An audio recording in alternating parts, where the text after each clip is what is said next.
അസ്സലാമു അലൈക്കും. ബിസ്മില്ലാഹില്ലദീ ലാ യളുറു മഅസ്മിഹി ഷൈഉൻ ഫിൽ അർളി വലാ ഫിസ്സമാഇ വഹുവസ് സമീഉൽ അലീം. നമ്മുടെ കയ്യിൽ നിന്നും കളഞ്ഞുപോയ വസ്തുക്കൾ അല്ലെങ്കിൽ നഷ്ടപ്പെട്ടു പോയ വസ്തുക്കൾ അതെല്ലാം നമ്മുടെ കയ്യിലേക്ക് തന്നെ തിരിച്ചു കിട്ടാനുള്ള ഒരു ചെറിയ വഴിയാണ് ഞാൻ ഇന്നിവിടെ പരിചയപ്പെടുത്താനായിട്ട് ഉദ്ദേശിക്കുന്നത്. ചില വസ്തുക്കളൊക്കെ നമ്മൾ എത്ര സൂക്ഷിച്ചു കഴിഞ്ഞാലും ചില സമയത്തൊക്കെ അതെവിടെയാണ് വെച്ചത് എന്ന് മറന്നു പോകുന്ന അവസ്ഥ വരാറുണ്ട്. അല്ലെങ്കിൽ എവിടെ വെച്ചാണ് എനിക്കത് നഷ്ടപ്പെട്ടത് എന്ന് അറിയാൻ കഴിയാത്ത അവസ്ഥയിൽ എത്തിപ്പെടാറുണ്ട്.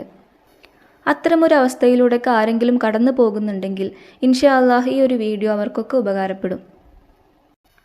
അല്ലാഹു തആലാന്റെ പരിശുദ്ധമാക്കപ്പെട്ട ഇസ്മ കൊണ്ടും അതുപോലെ തന്നെ പരിശുദ്ധമായ ഖുർആനിൻ്റെ ആയത്തും കൊണ്ടുമാണ് നമ്മൾ നമ്മുടെ കളഞ്ഞു പോയ അല്ലെങ്കിൽ നമുക്ക് നഷ്ടപ്പെട്ടു പോയ സാധനം തിരിച്ചു കിട്ടാനായിട്ട് പടച്ച റബ്ബിനോട് ദുആ ചെയ്യുന്നത്. അതുകൊണ്ട് തന്നെ എല്ലാവരും മനസ്സറിഞ്ഞുകൊണ്ട് പടച്ച റബ്ബിൽ പൂർണ്ണ വിശ്വാസത്തോടു കൂടി വേണം നമ്മളിത് ചെയ്യാനായിട്ട്. ഒരിക്കലും സംശയം വെച്ചുകൊണ്ട് ഇത് ചെയ്യാതിരിക്കലാണ് നല്ലത്. പരിപൂർണമായ വിശ്വാസത്തോടു കൂടി വേണം ഇത് ചെയ്യാനായിട്ട്. ഞാനിത് ചെയ്തതുകൊണ്ട് പടച്ച റബ്ബ് എനിക്കിത് നൽകും എന്നുള്ളൊരു ഉറച്ച വിശ്വാസം മനസ്സിൽ വേണം. അതാണ് ആദ്യത്തെ കാര്യം. അസ്മാഉൽ ഹുസ്നയിൽപ്പെട്ട അല്ലാഹു തആലാന്റെ പരിശുദ്ധമാക്കപ്പെട്ട നാമമായ യാ ജാമിഉ എന്ന ഇസ്മ കൊണ്ടാണ് നമ്മൾ ആദ്യം ചൊല്ലേണ്ടത്. യാ ജാമിഉ എന്നാൽ മഹത്വങ്ങൾ ഒരുമിച്ച് കൂട്ടിയവനെ എന്നാണ് അർത്ഥം വരുന്നത്. നമ്മളിവിടെ ചൊല്ലേണ്ടത് യാ ജാമിഉ യാ അല്ലാഹ് എന്നാണ്. മഹത്വങ്ങൾ ഒരുമിച്ച് കൂട്ടിയ അല്ലാഹുവേ എന്നാണ് അർത്ഥം വരിക. അർത്ഥം അറിഞ്ഞുകൊണ്ട്, അർത്ഥം മനസ്സിൽ ഉറപ്പിച്ചുകൊണ്ട് നമ്മൾ ഈ ഒരു ഇസ്മിനെ 114 തവണയാണ് ചൊല്ലേണ്ടത്. ഇത് ചൊല്ലിയതിന് ശേഷം അസ്മാഉൽ ഹുസ്നയിൽപ്പെട്ട അല്ലാഹു തആലാന്റെ മറ്റൊരു ഇസ്മായിട്ടുള്ള യാ ഹഫീളു എന്ന ഇസ്മ, ഈ ഒരു ഇസ്മിൻ്റെ അർത്ഥം വരുന്നത് കാത്തുരക്ഷിക്കുന്നവനെ എന്നാണ്. ഈ ഒരു ഇസ്മ ഇങ്ങനെയാണ് ചൊല്ലേണ്ടത്. യാ ഹഫീളു യാ അല്ലാഹ് എന്ന് 119 തവണയാണ് ചൊല്ലേണ്ടത്.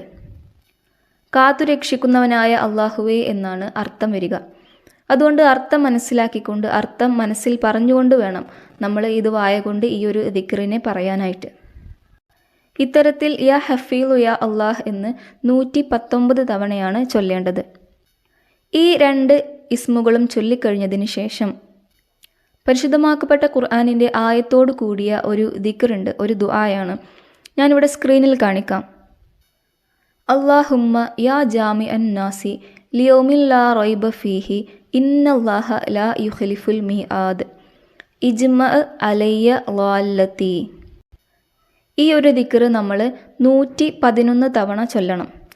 ഈ ഒരു ദിക്ർ നമ്മൾ ചൊല്ലുമ്പോൾ ചില കാര്യങ്ങൾ ശ്രദ്ധിക്കാനായിട്ടുണ്ട്. ഈ ഒരു ദിക്റിൻ്റെ അവസാന ഭാഗം ഇജ്മഅ അലയ്യ ളാല്ലതി എന്നുള്ളത്. ഈ ഒരു കാര്യം നമ്മൾ പറയുമ്പോൾ കളഞ്ഞു പോയ സാധനം മനസ്സിൽ ഓർത്ത് അർത്ഥം മനസ്സിലാക്കി വേണം പറയാനായിട്ട്. ഈ ഇജ്മഅ അലയ്യ ളാല്ലതി എന്നുള്ളതിൻ്റെ അർത്ഥം വരുന്നത് ഇങ്ങനെയാണ്: എന്നിൽ നിന്ന് നഷ്ടപ്പെട്ട വസ്തു എനിക്ക് ഒരുമിച്ച് കൂട്ടിത്താ അല്ലാഹുവേ എന്നാണ് ഇതിൻ്റെ അർത്ഥം വരുന്നത്. അപ്പോൾ അതുകൊണ്ട് തന്നെ എന്നിൽ നിന്ന് നഷ്ടപ്പെട്ടു പോയ ഈ വസ്തു എനിക്ക് ഒരുമിച്ച് കൂട്ടിത്തരണേ എന്ന് പറയുമ്പോൾ ആ വസ്തുവിനെ നമ്മൾ ഓർക്കണം. ഇതേ പ്രകാരം നമ്മൾ ഈ ഒരു ദിക്റിനെ, സ്ക്രീനിൽ കാണിക്കുന്ന മൊത്തത്തിലുള്ള ഈ ഒരു ദിക്റിനെ നമ്മൾ 111 തവണയാണ് ചൊല്ലേണ്ടത്. ശേഷം നമ്മൾ സൂറത്തുൽ ളുഹ 11 തവണ പാരായണം ചെയ്യണം. ബിസ്മിയോടുകൂടി 11 പ്രാവശ്യം ചൊല്ലണം. എന്നിട്ട് നമ്മൾ യാ ജാമിഉ യാ അല്ലാഹ് എന്ന് പറഞ്ഞുകൊണ്ട് നമ്മുടെ നഷ്ടപ്പെട്ടു പോയ ആ വസ്തു, നമ്മുടെ കയ്യിൽ നിന്നും കളഞ്ഞു പോയിട്ടുള്ള ആ വസ്തുവിനെ നമ്മൾ തിരയാനായിട്ട് തുടങ്ങണം. യാ ജാമിഉ യാ അല്ലാഹ് എന്ന് നമ്മൾ പറഞ്ഞുകൊണ്ടിട്ട് വേണം തിരയാനായിട്ട്. ഇൻഷാ അല്ലാഹ് തീർച്ചയാണ് കിട്ടും. സംശയമൊന്നും കൂടാതെ വിശ്വാസത്തോടുകൂടെ മനസ്സറിഞ്ഞ് ചൊല്ലുക എന്നുള്ളതാണ് ഏറ്റവും വലിയ പ്രധാനം. നമ്മളിൽ നിന്നും നഷ്ടപ്പെട്ടു പോയിട്ടുള്ള എല്ലാ സാധനങ്ങളും, എല്ലാ വസ്തുക്കളും ഒരു കേടും കൂടാതെ പടച്ച റബ്ബ് നമ്മിലേക്ക് തന്നെ തിരികെ എത്തിക്കട്ടെ. അതുപോലെ തന്നെ നമ്മുടെയും നമ്മുടെ കുടുംബങ്ങളുടെയും എല്ലാവരുടെയും പ്രയാസങ്ങളും ബുദ്ധിമുട്ടുകളും പരിഭവങ്ങളൊക്കെ മാറ്റി നല്ലൊരു സമാധാനത്തോടുള്ള ജീവിതം നൽകി അനുഗ്രഹിക്കട്ടെ. ആമീൻ ബിറഹ്മതിക യാ അർഹമർ റഹീമീൻ.